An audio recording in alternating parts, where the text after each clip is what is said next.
like to think that welcome was for me, but we know who it was really for. So, as Matthew was saying, this evening we're going to be honouring Marcello with the 2016 Lion of St. Mark Award. And today we've got the great opportunity to uncover a little more about his thinking and his creative process, see some of his work and hear from some of the people that have worked with him over the years. Never a single second's hesitation, which I think is a testament to your standing in the industry. So let's hear from Mark, and then let's talk a little bit about some of the things he's commenting on. Brazil is a hotbed of creativity, and some of the finest creative minds in our industry reside there. It's also home to Marcello Serpa, one of the greats in our industry. His work over the years for major iconic brands like Pepsi, Visa, Veja, Billboard, Havaianas, and of course, Volkswagen has inspired generation after generation. In fact, his work for Volkswagen is some of my favorite. Double Checked is one of the world's greatest commercials in my mind.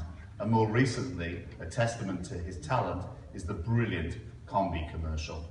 Enjoy every second, because we're here to honor you. Thank you. Thank you, Ken. Mark is great. Mark's a great guy, and I envy him for one ad he did for Mercedes. So Volkswagen against Mercedes. He won a Grand Prix from France a long time ago, which is a brilliant piece of. I'll let him know when I see him, if he's not here, that is. But one of the things he said there is something that I'm often asked about, actually, when people talk about the festival, and I don't really have an answer. I mean, I've got some theories, but I don't genuinely know the reason. And it is an extremely interesting subject, which is the immense creative output from Brazil. I think Washington Olivetti was the first person to bring a lion back to Brazil. Yeah. And you were the first to bring a Grand Prix, and since then, I mean, the country has won and continues to win so many lions. Now, obviously it's a large country, and that's an element of it. But talk to us a bit about what it is about either the Brazilian industry, the way it's constructed, or the Brazilian people, or the Brazilian mindset.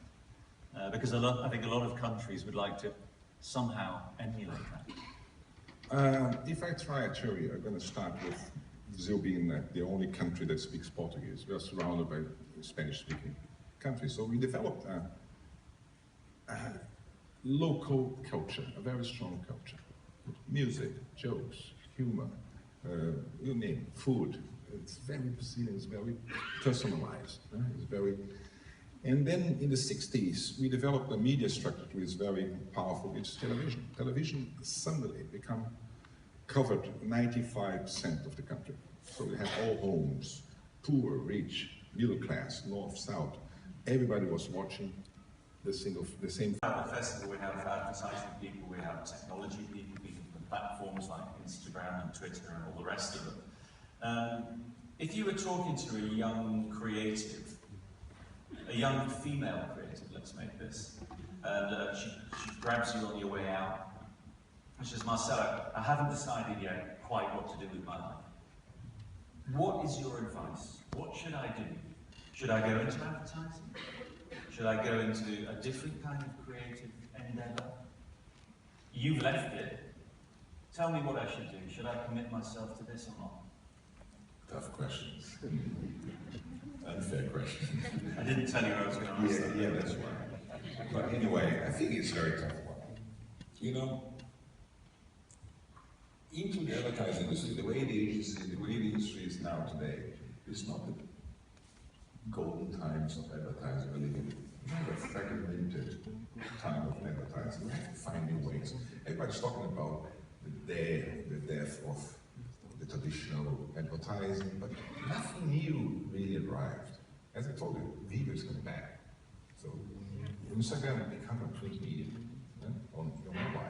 So I think maybe she should go not to the biggest agencies, maybe to small agencies, trying to find something interesting, something new.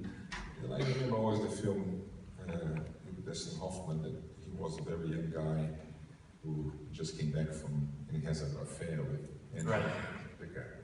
And there was one guy sitting on a party and saying to him, plastic, plastic. And if I would say to her, I would say, 10 years ago I would say digital, digital, digital. And I would say to her, ideas, ideas, ideas. And ideas, like, I don't mean an app. I don't mean trying to find the new Uber. Because I got very depressed. I'm going to tell the story before I finish, but anyway. I was in a meeting in San Francisco with all the technology people showing stuff, and a couple of creative guys, very good creative guys, American creative guys. And in the lunchtime, two of them came to me and said, Marcello, I have an idea for an app. What do you think? Then make it big and then find seed money and then make it big and then make money. It's like, those guys lost the interest of creating stories for brands and clients to get rich making an app. So technology and digital is actually attracting talent from our industry to do something that I think is quite difficult. You find that maybe you have one idea, you have to work like hell to make it successful. About Marcello's work, you've probably seen as we've shown you the work, is just how incredibly simple it is and how cheap it is, frankly. And here's a wonderful piece that won you some Lions recently. Here it goes.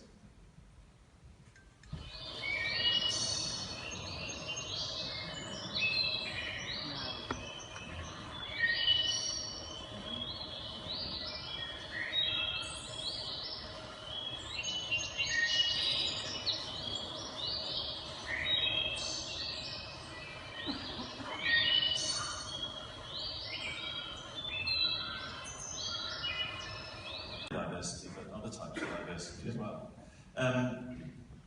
What's your view on this incredibly male, there's two men sitting on the stage, is this incredibly male-dominated industry that we're in? I think I was with Cindy, and I knew Cindy from a project she did in the past about to make love, not porn. I think it's very interesting, someone should look at it. It was a very, very interesting point of view. And then I was very humble to see myself absolutely ignorant about what a woman makes a woman tick. I was sitting with 9, 10 women watching advertising, and they were trashing stuff that I thought, they're gonna love this. And they trash it. And then it was very humble for me. I think as a man, I'm a father of 3 daughters, and I was not aware of any ignorance. And I think the worst problem of the industry is not only that it's 95% men on the creative part, which is awful, is because the 95% of men develop a dirt culture. So, it's like let's play soccer. It's a bit bigger than that. And the worst thing is not they don't understand women. They don't know they are completely ignorant of women issues. Yeah. They don't know how to deal with it. And I think it's a shame. I think the Glass Lion was, for me, the most humbling experience I had in years. You said something really, I thought was very profound when you, after the first day and we met up. No, in fact, you said it in front of the jury. You said, because Marcello was in the minority on this jury, there's a picture of it on there. And you actually said, I can't remember if I've ever been in an advertising conversation when I've been in the minority. Yeah. Which was obviously a big moment for you. Yeah, it's a big moment for me, and I think it's something that industry has to fight and have to develop mechanisms or way of having more creative people, more women in the creative departments. But sometimes when I have one woman surrounded by 50 men, what happens? These women try to behave like a man. Or they just leave. No, sometimes they want to succeed. I think it's fair. They want to succeed. They want to do good work and so on. But they feel a bit suppressed by this man, this dude. You know? It's scary. But the worst thing, what scares me the most, is that this dude, they have no clue. They are completely ignorant. It's a whole issue. Yeah. Is that another round? What are you doing? Apart from having a really nice time. Leaving at a top, which I think is a very good exercise of vanity. You know, it's like, I decide to leave when I feel like it. Not when someone is like, go, push. Yeah. Or to someone else and someone. But I really liked the idea of leaving on the top. But there's many reasons. And tomorrow, when I have my speech, I'm going to explain a little bit further on what. Please come to the night, tomorrow night, to work. But anyway, I feel it was enough. I was 35 years doing advertising. I love this business. I love the craft. I love the fashion. I learned a lot. I met people that I couldn't even imagine, and had a lot of good friends. And so I own everything I have, and I am to advertising and to this fashion and this industry. But after 22 years running agencies like Alma, and Alma was a little bit like a Formula 1 racing team. You have, if you are ambitious, you are so ambitious, you have to be, I want to be up front all the time. I'm very ambitious in that.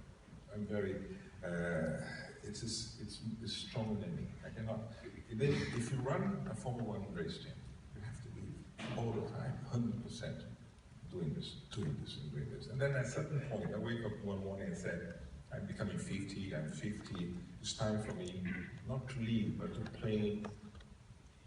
plan my absence or my retirement. Retirement is an awful word, but anyway. So my partner was always Madeira, so my best friend, and we did this whole agency together. We decided, it's like, when it's going to be time to do it, we discussed with Andy Robertson, we have a fantastic meeting with John Rain about life, about what we want to achieve. And I told him, John, I'm tired of doing this. And it doesn't give me the thrill anymore. And I have to be very honest. If it doesn't give me the thrill anymore, I'm going to fail something.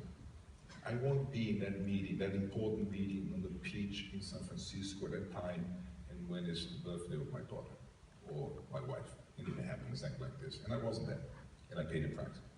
So when I'm tired, I'm not willing to do all the sacrifice that is necessary to run a Formula 1 team, then I have to be honest enough to myself, to the company, and to my partners, Jose Luis and BBDO, to leave.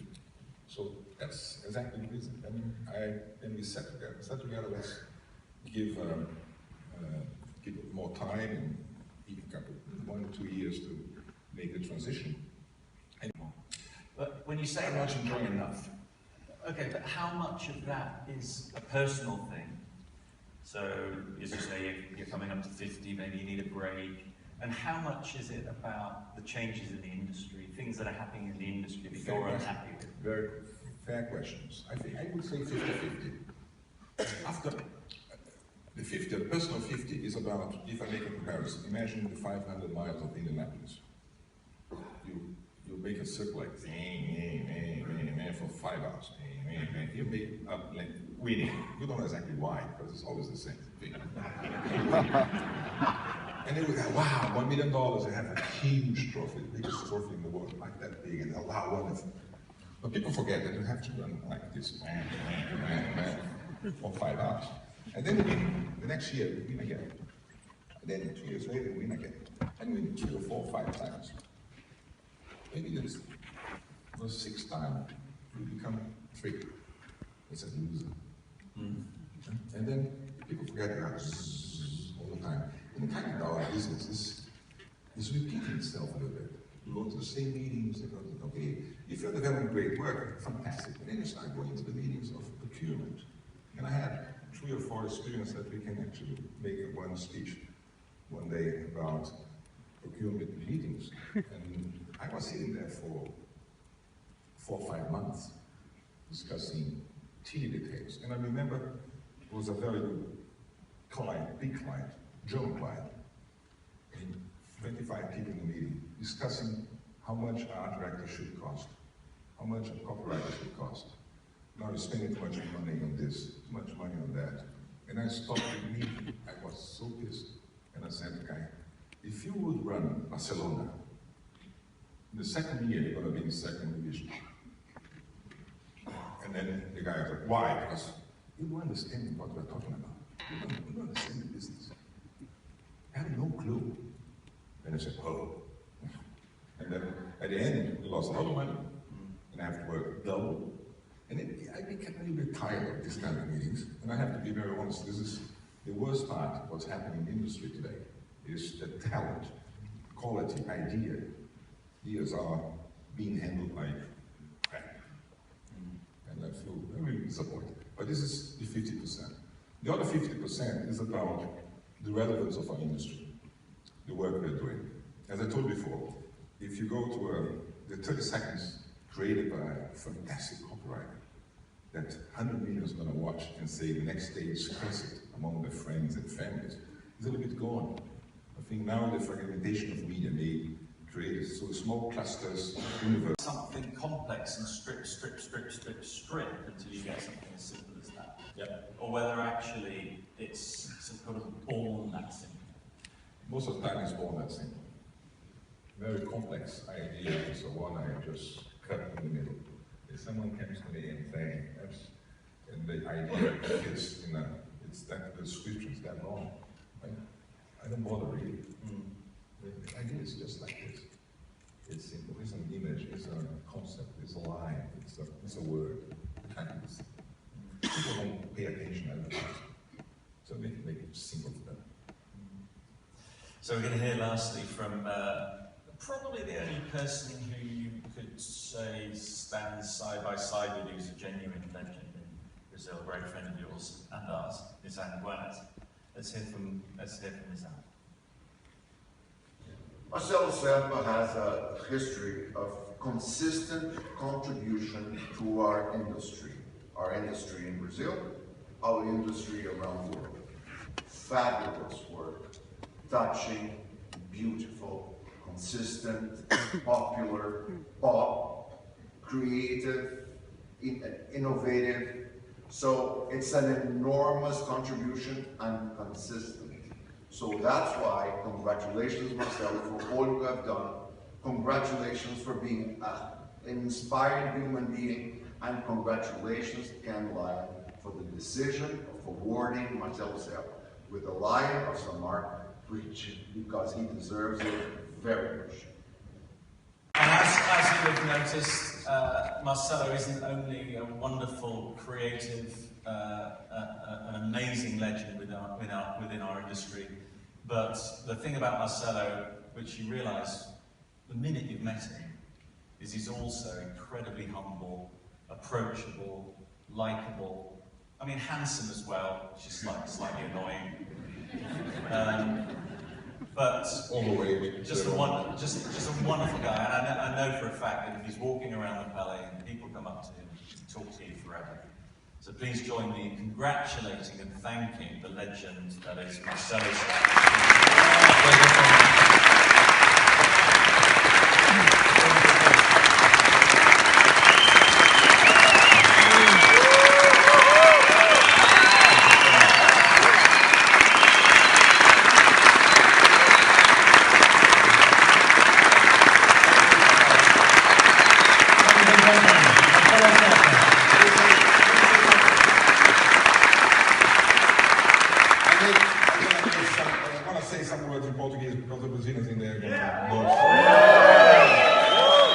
Hoje eu tive meu momento Faustão. Depois de ver um monte de coisa acontecer, eu fico realmente emocionado. Eu fico feliz de saber que o Brasil vai tão bem, faz tão bem, fez tão bem e vai fazer tão bem.